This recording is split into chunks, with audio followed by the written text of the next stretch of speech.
Journal. Direction la Côte d'Ivoire maintenant avec, je vous le disais, de nouveaux signes de craquement. D'abord, on signale une dizaine de morts dans des heurts entre chrétiens et musulmans au nord d'Abidjan. Et puis, pour la 4e journée consécutive, des manifestations anti-françaises ont occupé la rue dans la capitale, Abidjan, où d'autres ressortissants français venus des villes alentours ont été mis en sécurité aujourd'hui. Envoyés spéciaux Bruno Giraudon, Sylvain Barra, avec un commentaire d'Hervé Guéquière. On roulera lentement, prenez un minimum d'espace entre les véhicules, de façon... Le but, rentrer à Abidjan. Le seul moyen, être escorté par l'armée. Ils sont 200, essentiellement des Français, bloqués depuis 48 heures dans la station balnéaire d'Assini. Unique voie possible, la piste longeant la côte. On va passer par la piste parce que malheureusement on est attendu sur le bitume.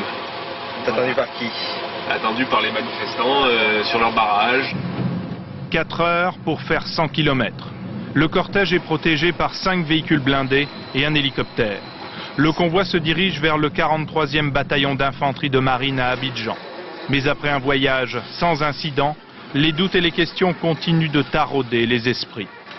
On se lit sur les accords de Marcoussis sont le pire des choses qu'on aurait pu avoir.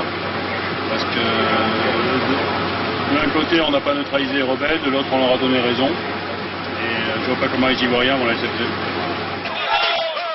Dans le même temps, ce matin à Abidjan, une manifestation anti-française et favorable aux États-Unis rassemblait 8000 jeunes partisans du président Gbagbo, un président ivoirien ambigu qui semble remettre en cause publiquement les accords de Marcoussis. À Marcoussis, ce qui se dit, ce sont des propositions. Mais à Paris, les rebelles rappellent à l'ordre le président Gbagbo. Nous souhaitons seulement que M. Gbagbo puisse revenir et respecter la lettre et l'esprit des accords de Marcoussis.